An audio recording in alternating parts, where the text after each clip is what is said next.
So I wanted to welcome you all today. We have an amazing day planned. We do have some other people that will be coming throughout the day, so those of us that have the day jobs, I appreciate that you took the full day off. Others were not able to, so they'll be able to come in and out as their schedule allows. We will do some housekeeping things. We will talk about kind of the outline for today, but first I want to welcome Dean Alice Madsen from Highline College, who's graciously allowed or is hosting today, and she's going to kind of welcome us to this morning. Thank you so much, Ryan. Well, good morning, everyone. I hope that you're getting enough caffeine so that you feel awake on this kind of foggy and very chilly morning. The calendar has definitely shifted to a new season. And I just have to tell you, when I look out at all of you, I feel a lot of hope in my heart for the world. And I think we need that right now. So I'm going to tell you a few things about Highline College since you're here on our campus today. And I hope that you get a little time in between sessions to maybe walk around a bit. I know it's hard because they have such a amazing and enlightening schedule, you don't want to miss a thing. But if there's a break in between and you get to move around a bit, that's wonderful. You will have to go outside to find the restrooms anyway, because they're right across the way.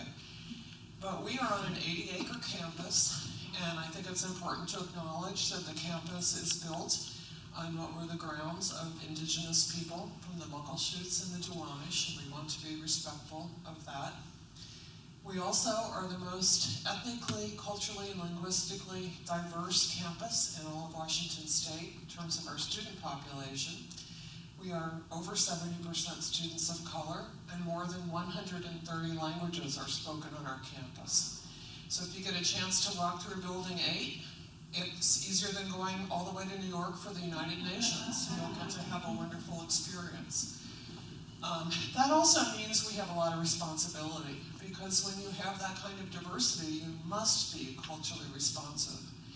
And I think as the professional technical dean or the workforce dean, I also see that as so important for our workforce, because it needs to become more diverse, more inclusive, more equitable, and more responsive to the populations and the communities that we serve.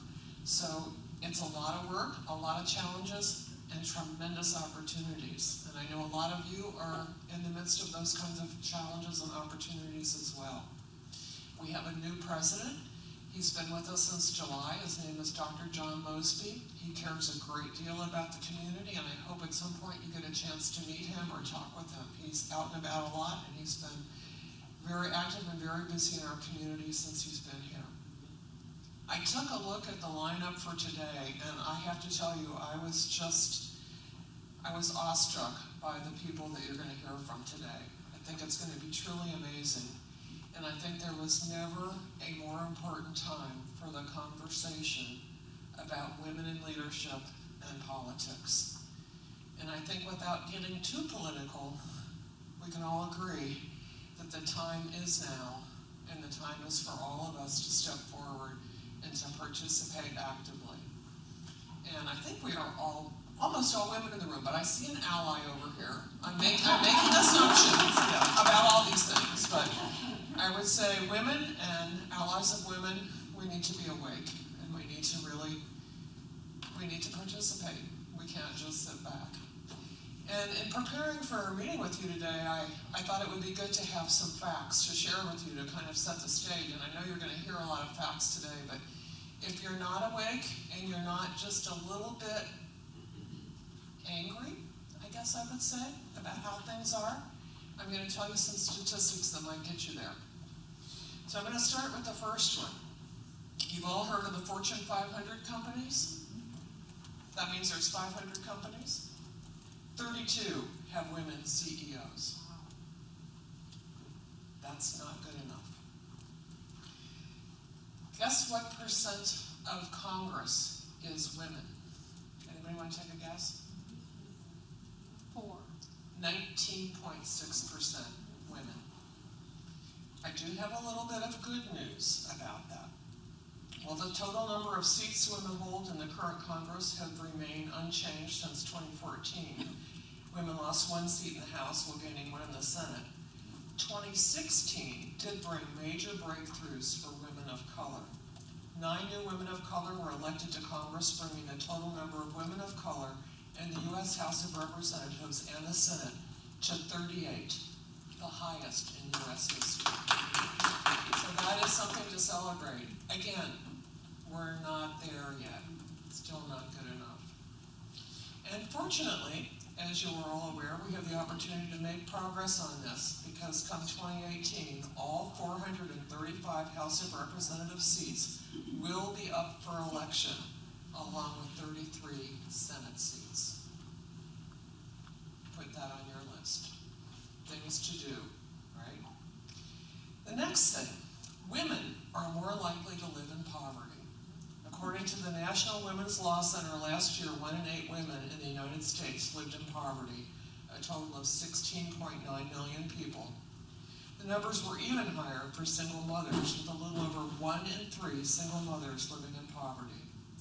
The increased likelihood of women being in poverty spreads to their children, with 56.2% of impoverished children living in female-led households in 2015. We know that poverty can be generational, and we know we have to break that cycle.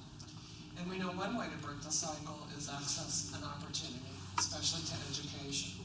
So I think we have important work to do there as well. Economic and gender equality is getting worse. In 2006, the U.S. was 3rd in the world for economic gender equality. In 2016, it fell to 26th, a very significant drop, and that's according to the World Economic Forum. This next statistic kind of surprised me. Women pay more for products. In 2016, the New York City Department of Consumer Affairs determined that women pay more for their version of a product 42% of the time. Do your own fact check when you check out the men's deodorant versus the women's deodorant. And then, if you really want to get checked off, know that many states have a tax on tampons called a luxury item. Yeah, I don't think so. Women earn 79 cents to a man's dollar. We've been hearing that number for way too long, and we know that that degenerates depending upon the race of the woman. So throughout their careers, black women will lose $840,000 to today's wage gap, and Latina women will lose over $1 million. So the pay gap is real.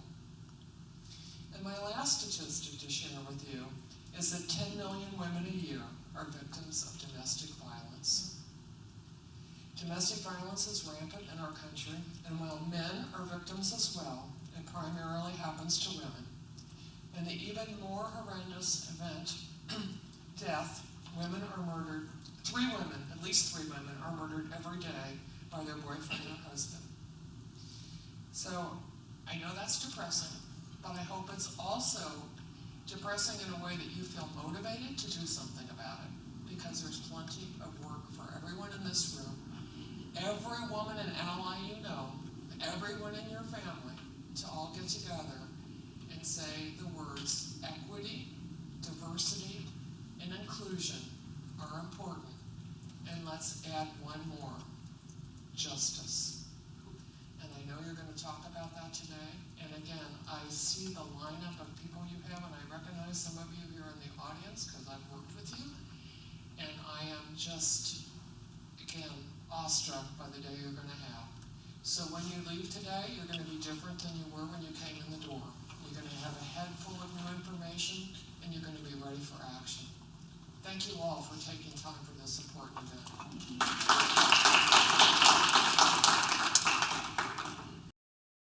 So I wanted to get started. I get a little bit of time this morning to speak and kind of open up our day with some remarks. And then I want to have an opportunity for us to get to know each other in the room a little bit before our speakers come and present. So I think that anyone that goes into public service needs to have some qualities. I look for people who are humble, who have high ethics, who are willing to develop, or it's just a result of, a thick skin. Each community and state has their own personality that we know.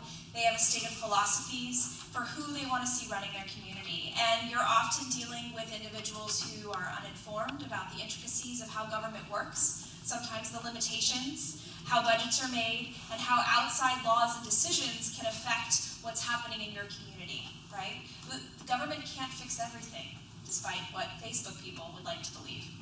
Further, you contend with the news media, who often, I'm going to claim, doesn't have time or doesn't have the concern to report all of the facts of a situation. So I think for women, especially myself, who's a younger woman who has children in my home, we have even more to contend with.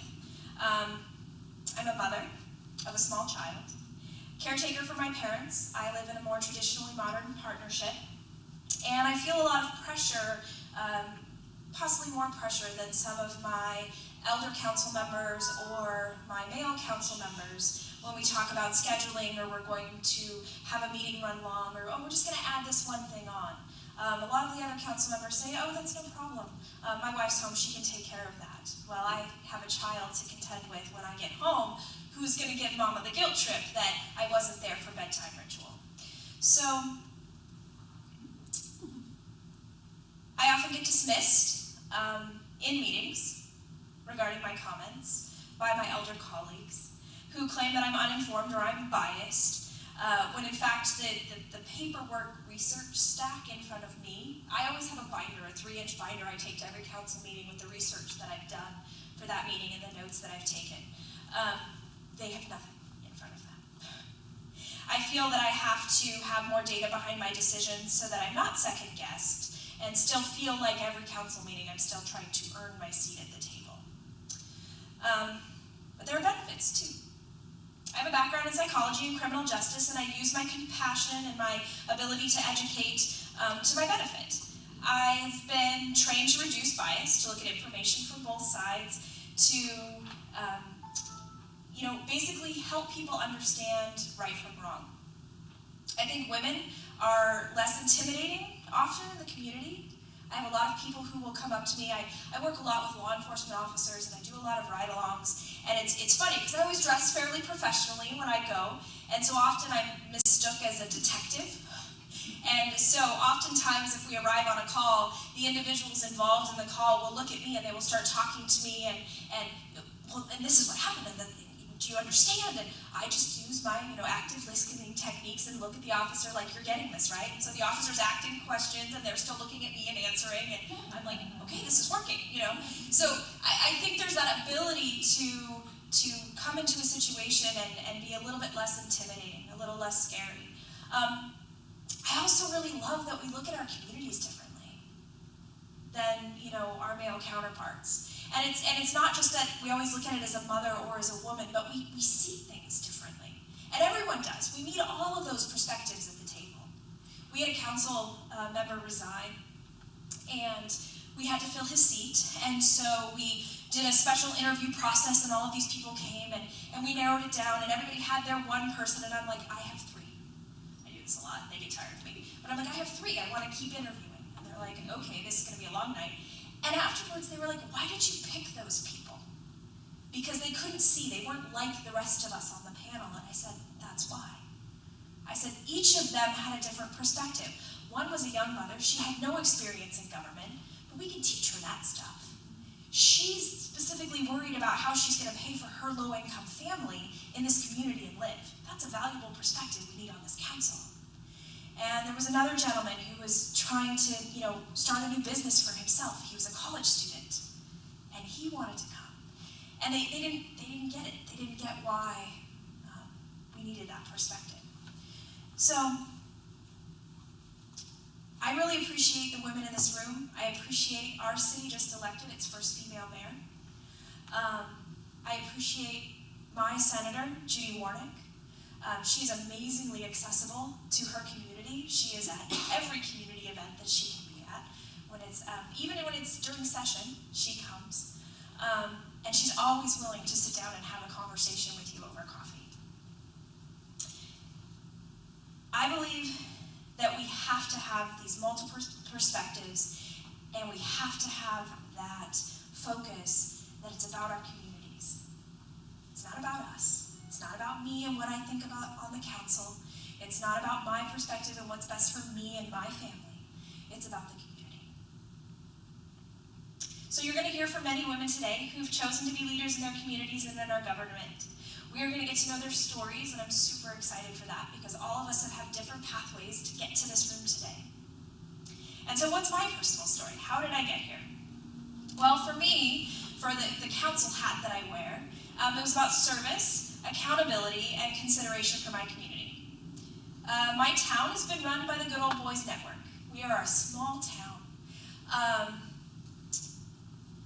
I was seen as an outsider. I'd only lived in town for 13 years when I decided to run. And the person that I ran against, literally his nickname was Mr. Moses Lake. So I went for the big dog right off the bat.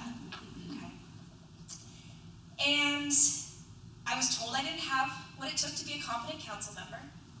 I had colleagues at my job, a college, higher educated people, write newspaper stories about me and how I wasn't competent to make my own decisions and that I was going to be led by certain groups within the community. Yes, I am a supporter of our first responders. It's what I do every day. Okay. So they believed that I was going to then be controlled by them. Yes, I was endorsed by particular political groups because I'm poor and I needed money for my campaign. I didn't make any promises, but they saw that I was willing to have a fresh approach. So I'm going to be controlled by them too, according to the newspaper. So little did they know, that actually made my resolve stronger.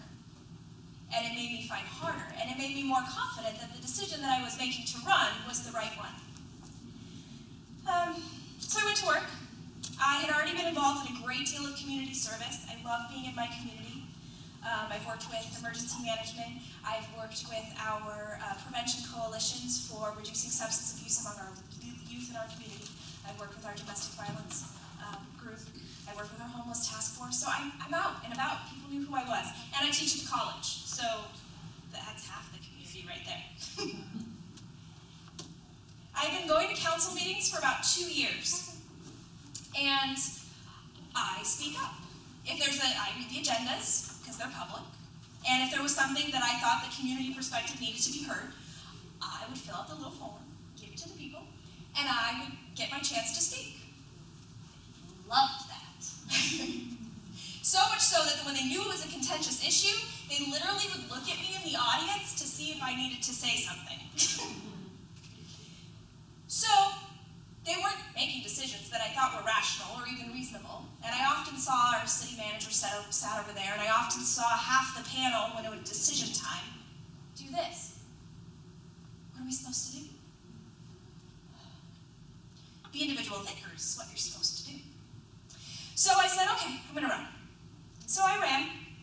I utilized my research. I used my psychological powers for good.